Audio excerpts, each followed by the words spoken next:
here to break it down, we've got one of the greatest fighters of all time. He and Kayla Harrison right now battling over who is the greatest combat sports athlete of all time, but he is a two-division world champion. Hold on. Let me stop you right there, bro. If that's the case, then all right. Why don't we mix the NBA and the WNBA? See who's the greatest of all time? Come on. There's only one Triple C. There's only one Olympic champ in wrestling, and the two division champ in the UFC. That's right. It's Triple C. Everybody. We'll see. Picking up and doing his own intro. Of course, Caleb won in judo, Henry in wrestling. Uh, Henry, it's good to see you, brother. First of all, talk to me about this fight. I got some other questions for you too, Henry, but No, talk to me first things first. Hamzat Chimaev, Dricus Duplessis.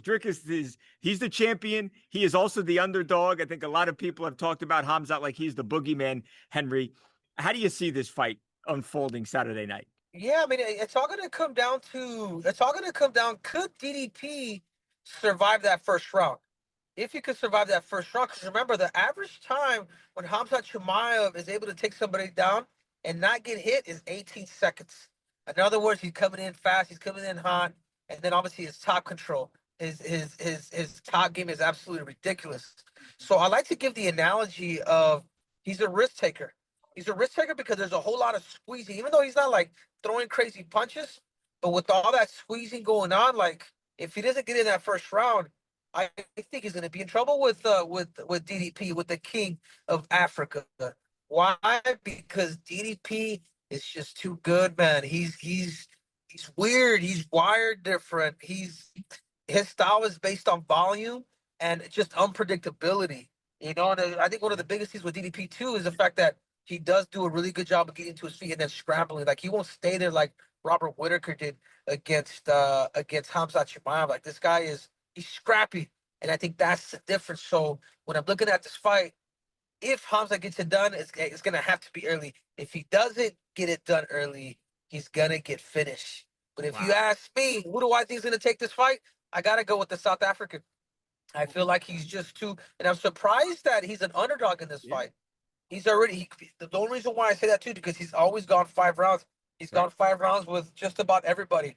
Whitaker. He's gone 5 rounds with Strickland. Yep. He was able to stop Israel Adesanya in round 4. I mean, this dude has an endurance in him that you just cannot. He just cannot deny the man. Henry, it sounds like you, and I think a lot of people probably feel like this, like he doesn't get the proper respect that he deserves. I mean, he does have a great resume. He's beat great fighters. And like you said, here he goes. He's the underdog in this fight. Do you think he's disrespected?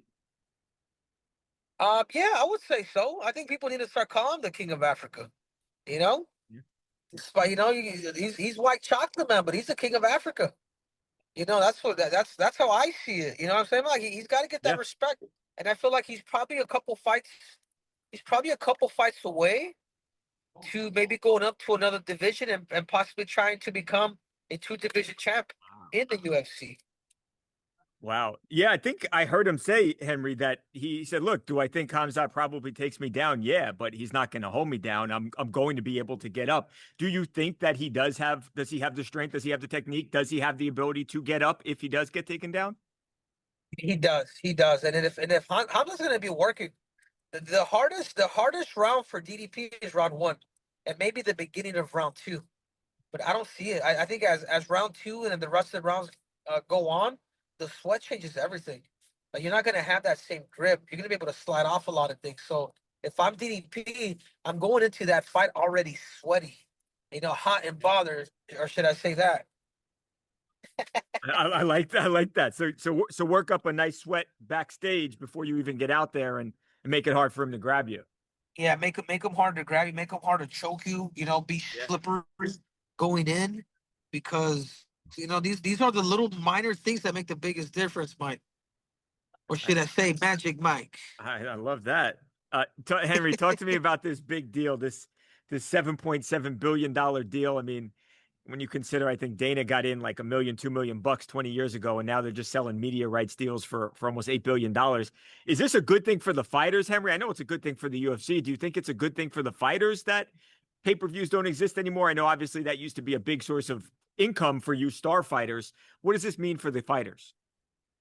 I mean, it's great. I mean, he said the bonuses. One thing's for sure, the bonuses are going to change. You know, they're going to go up on the bonuses. But Yeah, I mean, it's how can I say it's? I mean, it's yet to be known, Mike. I yeah, mean, we hope our raise goes up. Maybe everybody's, because we helped build it too. And that's a question for Dana White. yeah. No, that's a question for Dana. But yeah, of course, man. When you bring more money into the sport, that means more pay. Maybe there's a healthcare, situation in there. Maybe there's a pension fund as well. I mean, there's a lot that the UFC could do to where it could still kind of, to where the money's distributed in a way where everybody's somewhat happy. But obviously, they make the business, they cut the business deal, and they do deserve more of the pie. Just send a billion over here to me, and I'm cool. Are you shocked that it's become this big, Henry? I mean, could you ever have imagined when you were, after you win the gold medal and you're thinking about if you get into MMA or not, could you ever have imagined that it would turn into what it has become?